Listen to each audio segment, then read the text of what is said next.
SS music की शानदार प्रस्तुति।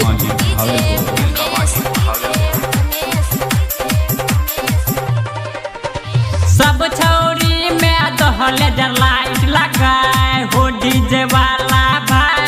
सब छौरी में दहले लाइट लगाए हो डीजे वाला भाई।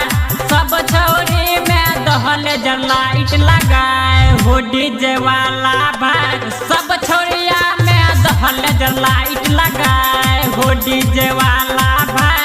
हो डीजे वाला सिंगिंग बाय बम बम बजरंगी।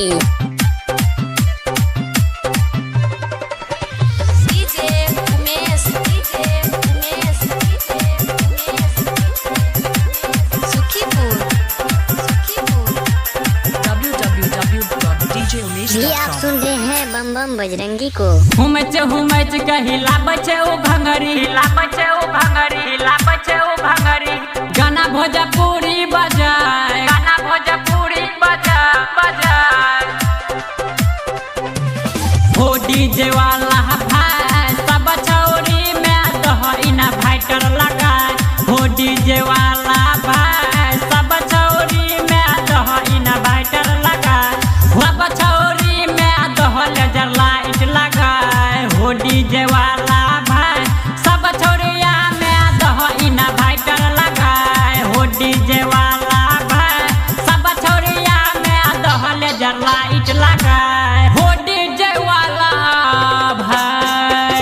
मां सरस्वती रिकॉर्डिंग स्टूडियो पूर्णिया।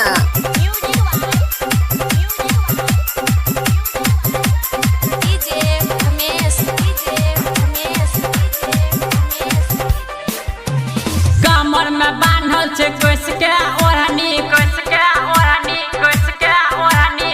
नाचे में गर्दा उड़ाए, नाचे में गर्दा उड़ाए, नाचे में गर्दा उड़ाए हो डीजे वाला भाई। सब छौरी में दहइना फाइटर लगाए हो डीजे वाला भाई। सब छौरी में दहइना फाइटर लगाए। सब छौरी में दहले लाइट लगाए हो डीजे वाला भाई। सब छौरिया में दहइना फाइटर लगाए हो डीजे वाला भाई। सब छौरिया में दहले लाइट लगाए हो डीजे वाला भाई।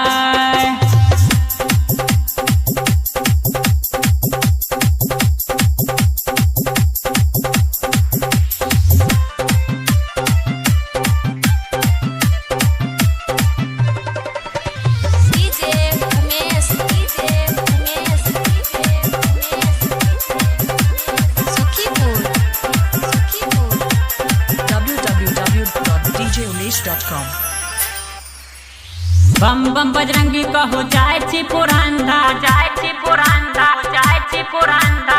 सावन राइटर कहो नाचे में गर्दा उड़ाए, गर्दा उड़ाए, गर्दा उड़ाए। सब छौरी में दहइना फाइटर लगाए हो डीजे वाला भाई। सब छौरिया में दहले लाइट लगाए हो डीजे वाला भाई। सब छौरिया में दहले लाइट लगाए हो डीजे वाला भाई।